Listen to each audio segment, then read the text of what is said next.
order to remain competitive. This week on Your Money, we feature Barkat Ali Manji, who saw an opportunity in the grooming industry as a barber, but differentiates himself by operating from a mobile barber shop. Very interesting feature right there. Let's take a look. My name is Barkat Ali Manji, and I'm a barber by profession. What led me into being a barber was I used to find it hard to get a barber that would do exactly what I wanted to do. So going through that, I decided to grow my hair because I couldn't find the right barber. And when I thought about cutting my own hair, that's when the bulb went on. And I just got into it, and I decided to go to school to study it. And from that, I never looked back. It was just, this is what I'm going to do, this is what I want to do, you know. And I usually say I'm lucky enough to have found my passion, you know what I'm saying. So getting into it, I always wanted to, once I got into it, I wanted to change a lot of things that I saw happening. Yeah. So one was the services that people were providing. They were very standard services. Obviously, being in Kenya, we have that privilege, everyone has a privilege of getting a wash and a massage after a haircut. Internationally, you have to pay so much for that. You know what I'm saying? So for me, I wanted to go beyond that haircut, the haircut, wash, and massage. So I started introducing new services, the hot and cold towel service, you know, a facial with every haircut. You know what I'm saying? So that set me apart from everyone else. It made me become very unique, and it was working very well. When COVID came to the country, my house calls increased. So no one was leaving the house. No one trusted to go to a barbershop. You know what I'm saying? So when I was working in a barbershop, it was hard for me because now I was not getting clientele coming to the shop. There were no walk-ins coming in. Even my regular clients were not coming in. They'd rather me go to their house. And it got to a point whereby they were very comfortable with me now going. It didn't matter where I was shaving them. I would shave some people in a stool. I would shave, some people had barbershops in their houses, so it was easier for me then. But most people didn't have that luxury. So I just find any location with good lighting in their house and would do it there. So it was very uncomfortable for me, but comfortable for them. You know what I'm saying? Because of the convenience. So because of that, I saw this idea. And immediately, I was like, I have to take this risk. You know? And going into it was very hard because I didn't know how I was going to put electricity and water in a moving van. You know, it was like, it was a learning lesson for me. Basically, I wanted to make sure that when you get into this car, you actually forget you're in a car. You know what I'm saying? I wanted everyone to forget they're in a car and to have that feel of a barbershop. So I put in a chair, it's a barbershop, professional barbering chair. I got one that could fit in the car. So I got the sink, did all the plumbing for it. So I have hot water, I have cold water in it. I have a fridge, I have the towel warmer. You know what I'm saying? So these are all the things you'll find in any single barber shop. Obviously I did the lighting, I had to make sure I have good lighting so I can detail my work as much as possible. In terms of equipment, thanks to technology, now we have cordless clippers. You know what I'm saying? So I just charge my clippers for 45 minutes before I start my day, and I'm good throughout the day. You know? So yeah, man, it's just, sometimes I even look around and I'm still shocked that I actually completed this this project. But yes, here it is. Everything you need, all behind this van. Getting the car together was obviously a challenge of its own, but I got it done. And everything was tested. It was working. Power is working. Water is pumping. Everything is good. But now when I went on the road, it was a whole other challenge. You know? So I remember my first week was, what happened, my pump blew up.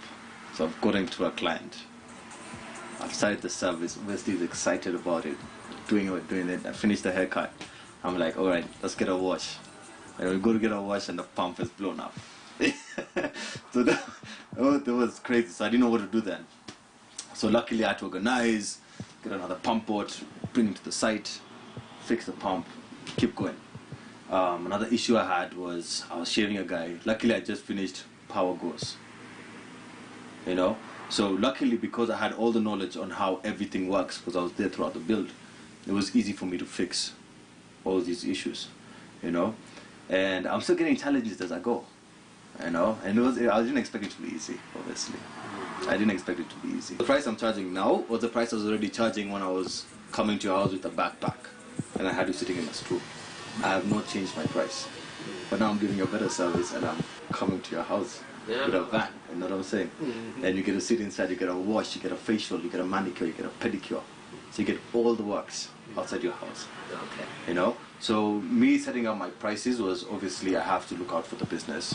I have to look out for the products I'm investing in. And also with the time and all that. I came up with the price of 3,000 Kenyan shillings to give you a haircut and a wash. And also the cleansing service that comes with it. And I decided not to increase my prices because I know it's a process to change. It takes time to get people used to what I'm doing. You know what I'm saying? So especially even for the locals that are just used to the simple in and out service, I have to get them. I have to make them see what I'm actually providing and get them used to it. You know, so it's a challenge, but I enjoy the challenge. Obviously, the first week of the car being out, I didn't know how I was going to do it. Will I be in different locations the same day? Will I park in one location for a few days, go to another location for a few days, go to another location for a few days? That was a big challenge, and it was a learning lesson for me. So I took every day as a learning lesson. So some days I wasted a lot of fuel going back and forth. Some days there were times I was taken to Ngong town, you know, all the way to where I could see the windmills. And I was like, man, I'm far, you know. Other times I was taken past Kitengela, you know. So it's been a learning lesson for me. And now it's going to a point where now I understand how it works. Yeah. So I set my clients to certain locations. So if I have a few clients in Lavington, I'll set all my Lavington clients for certain hours of the day. Then if I have clients on Kiambu Road, I'll set all the Kiambu Road clients at certain time of the day. If I have clients in South Sea, I set them like that. So I start as early as 5 a.m. 5 a.m. I'm at a client's house. So between 5 to 9, I can cover enough people in one area. Then move to the next. Cover enough people. Move to the next and cover enough. And so far it's been smooth for me. Okay. You know, even dealing with traffic and all that, as long as I'm able to space out my clients properly, I'm able to make it on time to each and every client. Alright. And make sure there's no rush when it comes to the service. If I have people in far distances and I can't cover much, but obviously they pay extra for that. But if everyone is close to each other, I can do maybe 10, 8 in a day. Which is not easy because now the working hours increase. If I'm doing 10 people in a day, I'm working from 5 to 9. You know, the other day I was working 6 to 1, past curfew. You know what I'm saying? But luckily, the people I was working for, I was shaving past curfew, gave me an escort. If I'm going to a client's house at 5 a.m., sometimes I'm up by 3:30. You know, and there've been enough times. It's my 4th week, and there've been enough times. There's a time I did 2 hours of sleep. There was twice I did 4 hours of sleep.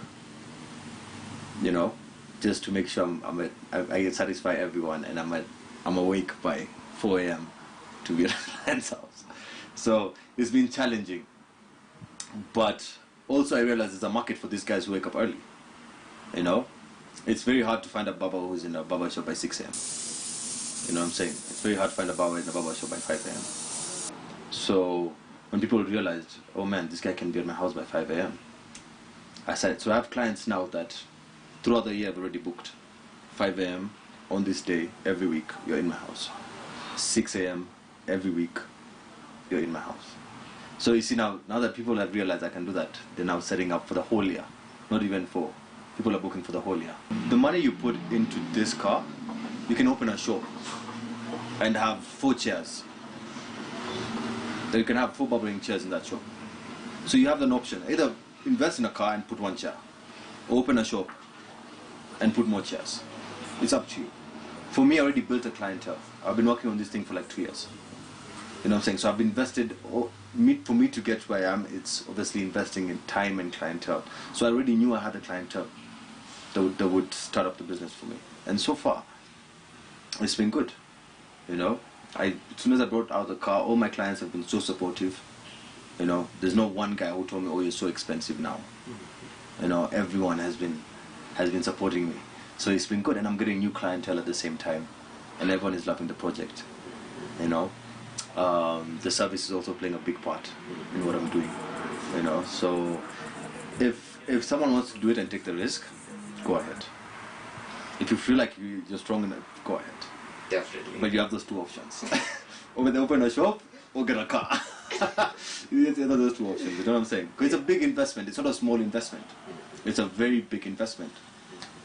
And also, it's easier for someone who's in the industry to do it than for someone who's not to do it. You know what I'm saying? So yeah, I mean, it's all about taking risks. If I wasn't ready to take a risk, I would not be here. In the near future, I do see this thing exploding. You know, and for me personally, I do want to have a few cars in the country. Okay. Definitely. How cool is that? A barber shop on wheels, they come to you. That's the very essence of entrepreneurship, finding a niche in the market and taking advantage of it. And of course, that is your money. I hope you enjoyed it as much as I did. But let's move on to another story where experts say that an integrated water management model could fix this crisis